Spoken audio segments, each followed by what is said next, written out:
Bom dia, boa tarde, boa noite, tudo bom? Estou feliz de estar aqui conversando sobre um tema que eu gosto muito, que é engajamento, é um tema do qual eu tenho dedicado minha vida, tenho trabalhado com ele com diferentes nuances, e vai ser muito legal poder conversar com vocês aqui sobre um pouco do que eu aprendi ao longo desse tempo, e já contextualizando de tudo que eu entendo que está acontecendo, dos projetos que a gente tem feito aqui dentro da Ecoar, em relação a esse tema chamado de engajamento. Confesso que já está ficando até um pouco de um jargão, né? Falar sobre engajamento, engajamento das instituições, mas dentro, né? E perpassando aí para muito além dos estereótipos, tem muita coisa legal, tem muito exemplo prático, muita bagagem do que a gente tem desenvolvido aqui dentro. E para começar esse bate-papo, eu quero colocar essa pergunta aqui, que é de verdade. Como que a gente pode aumentar o engajamento das instituições? O que é verdadeiramente possível de fazer? É possível trabalhar uma coisa que é tão humana, que é tão sensível, dentro de um universo que é tão pragmático, que é tão duro? Será que é possível a gente conseguir conciliar esses dois olhares, né? De um lado, essa coisa pragmática da instituição, do outro, uma coisa absolutamente humana, de essência do ser humano, que é como ele conecta com as coisas que ele gosta, com as coisas que ele vê interesse. Então, já sendo muito direto e, enfim, nesse caso, bem pragmático em relação à resposta, sim, é possível. É possível engajar as pessoas, é possível ajudar as organizações, desde que a gente olhe com muita verdade para tudo isso, desde que a gente crie experiências que sejam experiências significativas, né? Essa palavra vem muito forte no inglês, né? O meaningful, experiências, se fosse fazer uma tradução muito esculhambada, né? O mean e full, né? Mean, verbo de mean, significado, né? Significado enquanto substantivo, e full, cheio. Então, é criar experiências cheias de significado.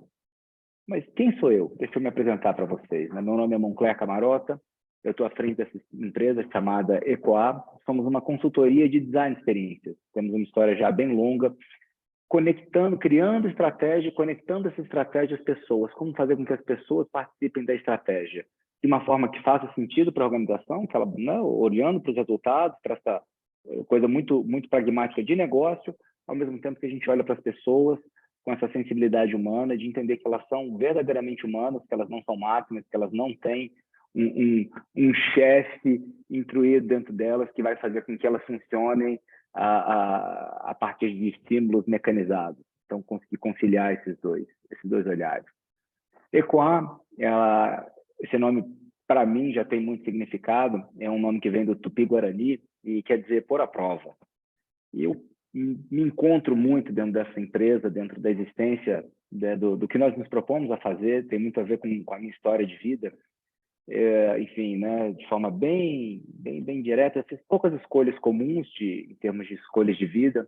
Fui com poucos anos, eu tinha 19 anos, eu estava fazendo administração na UNB, resolvi mudar para engenharia florestal, fui fazer tirei um ano para fazer um mochilão pelo mundo. Nesse mochilão, fui fazer coisas meio diferentes, fui ser voluntário no kibbutz em Israel, passei um tempo com os beduínos no Egito, acabei me encantando pelo mergulho, fui juntar dinheiro na Inglaterra, virei mergulhador profissional, né, dive master, instrutor de mergulho na Tailândia. Depois voltei, me conectei com outro esporte chamado corrida de aventura, e do esporte da corrida de aventura acabei fazendo uma jornada que, né, passando por algumas provas internacionais, e dessa jornada de corrida de aventura comecei a trabalhar criando experiências educativas para as empresas. E aí, para isso, já é uma história aí que tem mais de 20 anos que se iniciou. E a partir de toda a experiência, mais, né, um bocado de estudo, que nasceu o Ecoar, onde a gente busca trazer da experiência, da vivência, da prática e de outros elementos. Eu vou conversar bastante com vocês aqui sobre isso, em especial dos jogos. Como que a gente pode buscar esses outros elementos para que a gente crie experiências significativas, né? Se eu estou falando das experiências pessoais, eu poderia colocar aqui alguns elementos chaves, né? Por exemplo, encantamento, descoberta, esse conhecer o novo, a relação social das pessoas, a subjetividade que eu crio para mim mesmo, mas também outros elementos, por exemplo, o medo, fazer alguma coisa que seja ímpar, alguns elementos bem óbvios, assim como premiação. Cada um desses elementos, eles podem ser pensados dentro de uma experiência programada. e, ao mesmo tempo, mais uma vez, olhando para o universo concreto, o universo pragmático das empresas, mas também olhando para esse universo lúdico, simbólico, abstrato, subjetivo, que é o universo do ser humano. O que a Equar faz, no final das contas, é unir essas duas coisas. Como a gente consegue unir o lúdico ao concreto.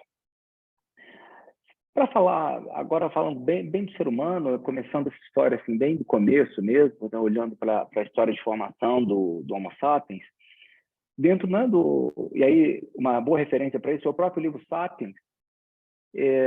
A gente tem algumas referências que são interessantes, né? A primeira delas, em torno de 70 mil anos atrás, enquanto o gênero Homo e uma série de outros hominídeos perambulando pela Terra, a gente não era lá muito diferente do que qualquer outro animal que estava por aqui. A gente passou por uma revolução interna, uma revolução no cérebro, foi a revolução cognitiva. E a gente desenvolveu essas habilidades que eu já até mencionei aqui: simbolismo, abstração e subjetividade. A partir dessa habilidade, a gente começa a ter uma outra relação com o universo, né? Então, o ser humano começa a olhar para o universo e começa a olhar e falar, poxa, e se? E se isso acontecer? Mas e essa relação que eu tenho, esse olhar que eu tenho para o mundo, esse olhar que eu tenho para uma semente que cai na terra e ela nasce, tem um ciclo de vida, e se eu plantar uma outra semente dessa, o que acontece? E se eu registrar isso em pinturas? E a partir daí a gente passa por uma segunda grande, a partir dessa primeira capacidade cognitiva, a gente vai para uma segunda grande revolução, que é uma revolução onde a gente começa a interagir com a natureza e dar para a natureza e trazer para a gente uma capacidade de interferir na natureza. Essa revolução foi a revolução cognitiva, a revolução agrícola. E a partir da revolução agrícola a gente consegue, aí sim, se dá a formação de cidades, formação dessa sociedade moderna que a gente tem hoje. O ser humano vai evoluindo, enfim, já bem mais recente, em torno de 300 anos atrás, a gente passa por uma revolução industrial que muda completamente a nossa forma de relação com o mundo, de relação com os meios de produção, em relação da sociedade em si, onde todo o que a gente entende hoje como sociedade moderna foi criado dentro desse escopo, né, dessa nova forma de pensar, mais acelerada, mais direcionada à produção, mais direcionada ao ser humano pensar de uma forma mecânica, tudo isso dentro desse escopo aí do pós-revolução industrial. E a gente, né, eu tenho 44 anos hoje, eu vivi uma época analógica quando eu nasci, e eu vou morrer certamente numa época completamente digital. E a gente está passando por uma transformação completa. Quem tem filhos sabe disso, a relação do mundo, da velocidade que a gente vê nos nossos filhos é completamente diferente daquela que a gente nasceu e mais diferente ainda dos nossos pais, né? Então, é verdadeiramente uma completa revolução digital. E isso traz uma série de questões de quem somos nós, qual que é a nossa relação com o trabalho, como que a gente se relaciona com as coisas que a gente gosta, com o nosso ofício. Se a gente olha para os movimentos culturais, um movimento até interessante, né? Porque se a gente está olhando para cada um desses movimentos em termos de época, de padrão de época, a gente também tem todo o impacto dessas revoluções em relação a como nós percebemos, como a gente percebe a cultura, como a gente percebe a nossa relação com o mundo. Enquanto a gente tinha no século XX a modernidade, onde a gente teve grandes narrativas como a criação do comunismo, o nazismo, verdades absolutas, quando a gente vai chegando no final do século XX, a gente tem um rompimento com todas essas metanarrativas, a gente tem o ser humano olhando muito mais para si, e todas aquelas grandes verdades elas se rompem, e a gente chega nesse momento que a gente está agora, que é um momento de pós-modernidade e um mundo pós-digital. E algumas características desse mundo é uma pluralidade imensa, né? A gente tem o rompimento com aqueles padrões, o macho, o branco, o capital. Hoje, a diversidade cultural é a regra, a gente não tem um modelo de certo e de errado. Aqui essas metanarrativas, então, de certo, né? Eu estou nesse momento em Brasília. Brasília é uma cidade totalmente padronizada. Essa coisa do padrão de Brasília, ela vem do pensamento modernista e não existe mais. A própria arte pós-moderna é uma arte totalmente fracionada, com muito pouco ordenamento. O mundo de hoje é um mundo das redes sociais, é um mundo imagético, onde as coisas são velocíssimas, é efêmero, a realidade ela é fugaz, né? O Bauman conceitua muito isso dentro lá da realidade líquida dele. O indivíduo é o centro de tudo, cada pessoa mais ensimesmada, o prazer como grande objeto de vida das pessoas. E para complicar ainda mais tudo isso, a gente teve recentemente agora uma pandemia onde as pessoas ficaram fechadas em casa e toda uma mudança onde a gente ainda está entendendo o que aconteceu nesse mundo pós-pandemia e o que aconteceu com a gente durante a própria pandemia. E de tudo isso, olhando para o que a gente faz enquanto ECOA, enquanto a gente faz enquanto olhar para as pessoas dentro das organizações e a forma como elas trabalham, a gente já consegue tirar uma série de aprendizados. O primeiro deles, aí falando bastante desse mundo pós-pandemia, é que as pessoas elas estão num sofrimento gigantesco. Né? Muito difícil entrar numa empresa hoje onde as pessoas não estejam olhando, os gestores não estejam olhando para as pessoas e falando, olha, as pessoas aqui elas estão com dificuldade, o retorno ao presencial é complicado, a forma de trabalhar mudou, as pessoas estão com absenteísmo, turnover aumentou, e a própria relação com o trabalho online mudou muito a relação das pessoas com o trabalho. Ainda assim, a gente reconhece que existe um círculo mágico de possibilidades. Esse conceito do círculo mágico, ele é um conceito de um holandês que escreveu um livro chamado Homo Ludens, do começo, da primeira metade do século XX, e ele traz muito a questão do lúdico, do jogar, dessa capacidade do ser humano de projetar uma realidade diferente daquela realidade concreta. E ele chama que esse ambiente lúdico existe um círculo mágico. É como se, quando eu entrasse dentro de um ambiente de jogo, o que valem são as regras do jogo. Então, de um lado, eu tenho um sofrimento imenso, que é real, que é concreto, onde as pessoas estão experimentando isso no seu dia a dia. Do outro lado, eu tenho a possibilidade, e cada vez mais, aí falando de metaverso, de realidade virtual, eu tenho a possibilidade de trazer as pessoas para uma outra realidade que não aquela concreta onde elas vivem. E se a gente tem hoje uma boa parte da parcela do mundo que já experimentou algum tipo de jogo, talvez esse seja uma fonte interessante para a gente olhar para o que está acontecendo nos jogos, o que está acontecendo dentro dessa transformação que os jogos trazem, que podem ser aproveitados quando a gente pensa num contexto corporativo. E agora, falando diretamente, né, pegando esse contexto de jogo, dentro dessa linha evolutiva, os jogos, para o ser humano, mas não é só para o ser humano, não. Se a gente pega os mamíferos de uma forma geral, os jogos eles são formas de simular a vida. Se você já viu qualquer documentário de filhote de Discovery Channel, você vê lá os filhotes brincando de luta, onde eles estão se preparando para uma vida onde eles serão caçadores. Da mesma forma que você tem um cachorrinho ou um gato, você brinca com seus cachorros, com seus gatos, e ele sabe que aquilo ali é brincadeira. E o cachorro, por exemplo, ele sabe que se ele te morder forte, ele machuca. Então, a brincadeira do cachorro morder, ele tem um tom de brincadeira, ele tem um tom de que aquilo não é verdade. O lúdico, ele tem a ver com algum objetivo que ele não é necessário à existência, ele não é necessário à própria vida, mas ele dá significado à ação. E aí é um negócio muito interessante de que como a gente começa a entender o jogo como uma realidade diferente daquela concreta. Se na realidade concreta a sobrevivência é um ponto-chave, então, se a gente fala do mundo moderno, estou falando de ganhar dinheiro, estou falando das ações que precisam ser realizadas porque tem um motivo específico, no jogo, o risco do jogo ele é muito menor. Se eu estou jogando uma partida de videogame e eu perco, eu não tenho grandes problemas em relação a isso. Mas o ato do jogar, o ato do simbolizar o jogo é um dos elementos chaves que está totalmente relacionado àquela primeira revolução cognitiva, subjetividade, abstração e simbolismo, que eu falei um pouquinho mais cedo. As experiências coletivas, elas são imensamente poderosas. Imagina se a gente fala aqui de um festival de música, se a gente está falando aqui de... Hoje, nesse momento, a gente está vivendo a Copa do Mundo, né? A catarse coletiva, que é a Copa do Mundo, os jogadores se reunindo ali naquele pequeno grupo deles para enfrentar os outros jogadores. elas costumam ser muito mais potentes enquanto experiência humana do que as experiências individuais. Quando eu consigo envolver as pessoas em uma determinada história, e eu posso fazer isso por meio de leitura, eu posso fazer isso por meio de uma contação de história, eu posso fazer isso por meio de um game, ou seja, tem várias formas que eu posso contar uma história. As histórias tendem a prender as pessoas, né? Uma pessoa que chega num ambiente aberto e começa a contar uma história qualquer, que seja ela em voz alta, é muito provável que as pessoas parem para ouvi-la.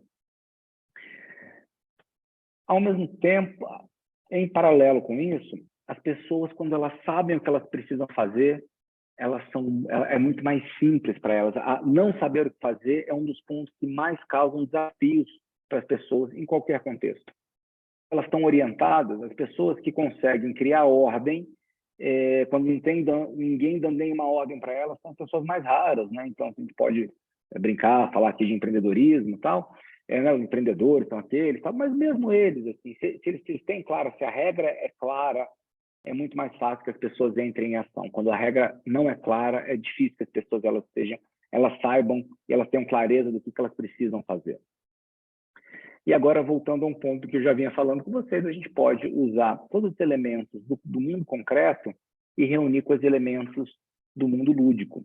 E aí, quando a gente fala em design de jogos, tem um conceito muito legal, chamado de interação lúdica significativa. E esse é um dos pontos chaves quando a gente traz o jogo para o contexto de engajamento dentro da empresa. Vou dar um exemplo de jogo.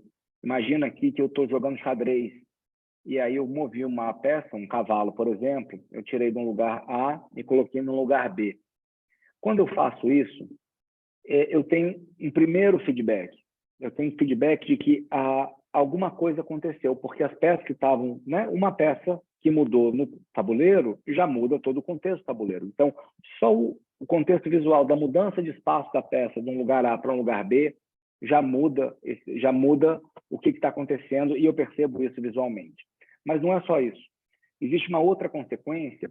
Imagina que o cavalo nessa nova posição, ele está ameaçando o rei do meu oponente, né? O rei é a peça mais importante do xadrez. Se eu estou ameaçando o rei, eu estou, né, um cheque ao rei, né? Então eu tô me colocando praticamente eu estou me aproximando a uma condição de vitória ali, alguma coisa desse tipo.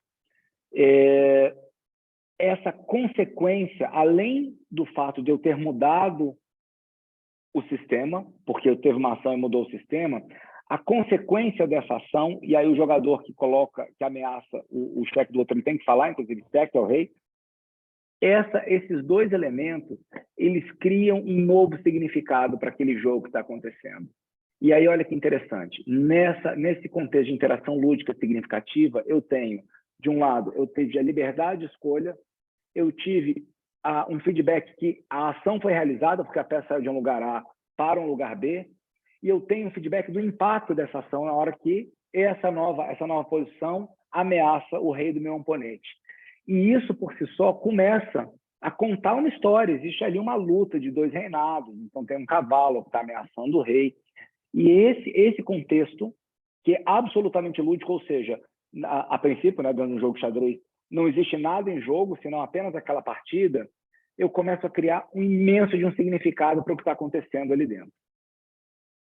E quando a gente fala de engajamento, a gente está falando de uma coisa que é a ação. Eu posso estar engajado mentalmente, é pouco provável, não é percebido, não é mensurável, não é importante isso. O que é importante para a gente é quando a gente consegue dar uma opção de escolha e você percebe que aquela opção, o seu participante lá, ele quis escolher aquela ação que você sugeriu. É nesse nível de engajamento que a gente vai trabalhar, onde nós, enquanto designers de escolhas, né, arquitetos de escolha, a gente permite que as pessoas tenham essa liberdade de fazer uma boa escolha, de fazer uma escolha que vai gerar um resultado, tanto para ela quanto para a empresa, mais desejável. Ao tocar nesse assunto, é importante fazer uma ressalva. Se a gente está falando em induzir escolhas, existe, claro, aqui uma questão ética que está envolvida. Porque até que ponto as pessoas que estão sendo induzidas àquela escolha, elas têm clareza de que elas estão vivenciando um sistema gamificado. Eu não vou entrar muito a fundo aqui, esse é um debate muito interessante, um debate profundo sobre engajamento, mas até que medida eu posso, devo ou induzir a escolha do outro. O fato é que, mesmo que eu não faça isso, mesmo quando eu não crio um sistema para potencialmente gerar melhores escolhas, uma maior satisfação e um melhor resultado, eu também estou criando escolhas. Eu também estou fazendo com que as pessoas elas escolham, nem que seja sair da empresa. E aí, para fechar assim, o parênteses dessa conversa aqui sobre ética, é que mesmo quando eu não faço isso, existe uma responsabilidade em quem está proporcionando, né, um colaborador de uma empresa, algumas possibilidades. Por que não fazer isso de uma forma bem feita? E por que não fazer isso de uma forma que seja ética? Então, um pouco da forma como a gente pensa a questão do engajamento. Por exemplo, né, tivemos a oportunidade de desenvolver para o Sebrae Nacional um sistema de educação que foi um programa de trainees, e nesse programa de trainees, que era um programa de 3 meses, a gente escolheu fazer isso no formato de uma grande jornada gamificada, uma grande jornada num formato de jogo, e aí a gente tinha um desafio que foi muito interessante. Né? O pessoal queria selecionar os melhores, então tinha lá uma série de pessoas que iam participar, das pessoas que iam participar, apenas 40% delas seriam selecionadas.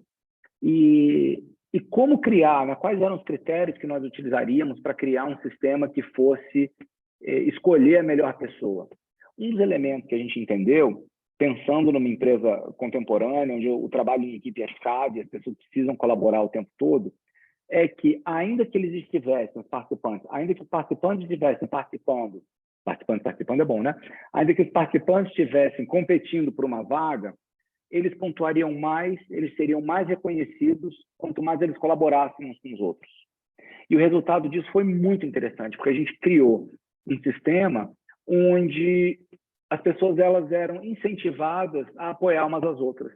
Então, mesmo aquelas que não passaram, elas continuaram com uma boa relação entre elas, né? Isso foi para a gente foi muito surpreendente. Isso foi um projeto que a gente já rodou ele há alguns anos, então a gente pôde ter contato com as pessoas após, inclusive anos após ter desenvolvido esse projeto, e as pessoas elas não criaram uma antipatia ou uma competição destrutiva entre elas, né? Então, talvez essa forma de criar o sistema voltado à colaboração potencializou esse relacionamento favorável aí entre eles, mesmo terminado o programa.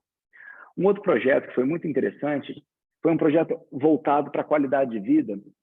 Esse foi um projeto que foi desenvolvido em um hospital muito grande, com mais de 1.000 colaboradores. Então, a gente juntou 2 conceitos, né? O padrão Disney, né? Que a gente usou muito aquela referência, inclusive existe um livro que é Se a Disney Administrasse seu Hospital, e os elementos da feliciência, né? Então, da psicologia positiva, e a gente procurou favorecer, induzir as pessoas a comportamentos que, quando praticados, eles geravam um bem-estar coletivo. E a gente transformou, não era uma competição, era um jogo 100% colaborativo também, e a métrica era medida por aplausos, mas eu sempre entregava aplauso quando eu via alguém praticando uma dessas ações. As pessoas passaram a monitorar as ações positivas umas das outras, né? Não existia penalidade, não existia nenhum tipo de penalidade para as ações negativas. E foi muito interessante, né? Também, já tempos depois, esse projeto foi, né? Existe toda uma campanha, todo um trabalho de feliciência realizado no Butão, e a consultora de feliciência que participou desse projeto encaminhou o projeto, né, inscreveu esse projeto numa premiação que acontece no Butão, e esse projeto foi premiado internacionalmente. Uma outra, agora falando de transformação digital, o Banco do Brasil, a diretoria do Banco do Brasil, precisava trabalhar alguns elementos chaves de transformação digital, principalmente na questão de comportamento. Então, a gente criou também um sistema gamificado, onde as pessoas foram convidadas a participar. O sistema de convite foi muito interessante. A gente queria que fosse muito voluntário, não né? Quando as pessoas são obrigadas a jogar, a gente já está matando um elemento chave do jogo. E então a gente mapeou algumas pessoas que eram influenciadoras, que tinham um perfil aí de incentivadoras, tinha uma relação social muito positiva com um grande grupo, e elas um belo dia chegaram para trabalhar e receberam, tinha um convite bonito, né? A gente se inspirou ali no Matrix, que era, se eles quisessem participar, era como se eles fossem, né, aquela história da pílula azul, pílula vermelha e tal, eles tinham que acessar um determinado link e eles iam receber uma missão, a missão era convidar outras tantas pessoas, essas pessoas que foram convidadas por eles recebiam também esse mesmo desafio, então em 3 dias a gente tinha praticamente todas as pessoas da diretoria sendo convidadas, e elas escolhiam participar, elas queriam participar, porque a gente brincou muito com um elemento ali de curiosidade, de uma coisa inesperada. Então, olha que interessante, né? Então, contexto completamente diferente, a gente está falando aqui, nesse caso, de uma empresa que estava olhando para a transformação digital, um outro que estava olhando para a cultura, que estava olhando para o bem-estar, um primeiro que estava olhando para a educação corporativa. Então, todos os elementos de engajamento, todas as ações de empresas voltadas a gerar engajamento e bebendo dessa fonte dos jogos, bebendo dessa fonte de elementos lúdicos conectados a uma realidade concreta, e isso, olhando para as pessoas, mas também olhando para o ambiente corporativo. Tivemos a oportunidade de fazer também em um ambiente virtual, a gente criou essa cidade, uma plataforma virtual que nós mesmos desenvolvemos para criar uma cidade durante a pandemia, onde mais de 20 mil pessoas puderam se encontrar e fazer um dos maiores eventos de inovação pública do Brasil. E aí, por enquanto, eu falei só de iniciativas que nós aqui da Equad desenvolvemos. Mas se a gente pega algumas outras grandes empresas, por exemplo, a Deloitte, a Domino's e a Cisco, elas também criaram alguns elementos, algumas iniciativas voltadas ao engajamento das pessoas, né? E aqui eu estou falando porta para dentro.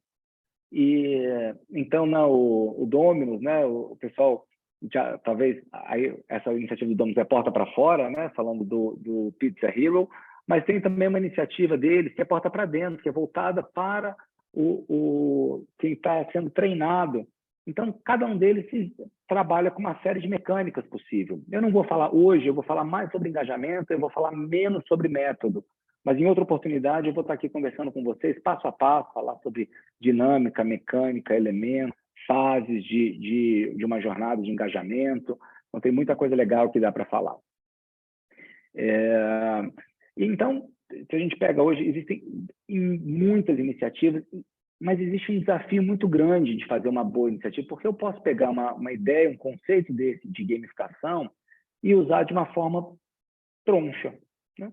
Porque quando eu estou falando de um elemento vivo, não adianta eu induzir as pessoas de uma forma diretiva, porque a capacidade que eu tenho de fazer as pessoas se sentirem bem com isso é mínima, né? E aí eu tenho essa duplicidade, esse desafio de conseguir coordenar o que é ordem e o que é caos. Se eu vou fazer uma festa, vamos imaginar aqui que eu vou fazer aqui uma festa de criança, né? Para dar esse exemplo aqui, assim, então imagina que eu vou permitir que as crianças façam absolutamente qualquer coisa. E a gente entrega para elas a casa, a criança de 8 anos fala, galera, se divirtam, tá aí a casa, façam um bom proveito. A chance de dar problema é muito grande, né? O comportamento aleatório, eles vão, de repente, mexer em alguma coisa que não pode, um produto de limpeza, sei lá, a casa pode pegar fogo, e o custo de recuperação disso é muito alto. Então, não regra nenhuma, é uma coisa muito arriscada. Por outro lado, imagina que a gente vai desenhar o sucesso da festa assim, muito parecido assim, com uma coisa muito ordenada, assim, né? Onde as pessoas vão ter as crianças vão ter uma declaração de missão da festa, vão ter uns cartazes motivacionais de como elas devem se comportar, e as crianças, quando entram na festa, elas ficam sabendo de quais são os valores da festa, e o projeto da festa tem um cronograma muito rígido que ele deve ser percorrido. Eles vão começar a festa com um vídeo motivacional e depois eles vão ter um PowerPoint mostrando todo o compromisso dos organizadores com a festa. Gente, imagina que desgraça de festa de criança que é essa, né? Pensar no desenho de um sistema com engajamento, a gente pode criar alguma coisa que fica entre esses dois extremos. Né? Como fazer isso? Como fazer isso? Como beber dessa fonte? Primeiro, a gente tem que saber muito claro o que pode, né? O que é possível, o que a empresa deseja, qual é a base concreta do qual a gente está partindo. Né? Existe, claro, valores, missão, mas isso no fundo, não engaja ninguém. Né? Se a gente imaginar que as pessoas estão trabalhando orientadas pelos valores da empresa, é pouco provável que a gente realmente esteja falando de pessoas. Porque as pessoas têm seus próprios problemas, elas têm suas próprias questões. Né? E eu estou falando isso trabalhando com planejamento. A gente trabalha muito aqui dentro da Equar com planejamento estratégico, mas a verdade é que as pessoas não estão muito preocupadas com a estratégia da empresa. Elas estão preocupadas com elas próprias. Criar um elemento que conecte a estratégia da empresa com elas, que é o ponto-chave. E como a gente vai fazer isso? Né? Como a gente vai criar uma festa onde existe ordem, mas também existe uma alegria natural de um ambiente interessante. A gente vai ter que conhecer as pessoas. Né? As pessoas vão ter que estar no centro disso. Quem são essas pessoas? Do que elas gostam? Quem são as pessoas para além da festa? Mas também a gente vai ter que conhecer a empresa. Quem é a empresa? O que a empresa faz? E sim, quais são os valores da empresa?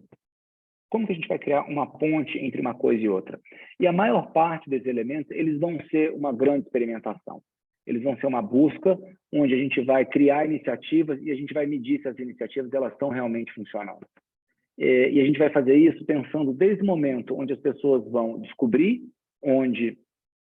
descobrir o que está acontecendo, o que elas estão, o que elas podem fazer, o que elas devem fazer, como que elas vão aprender a fazer isso e como que elas vão vivenciar esse dia a dia.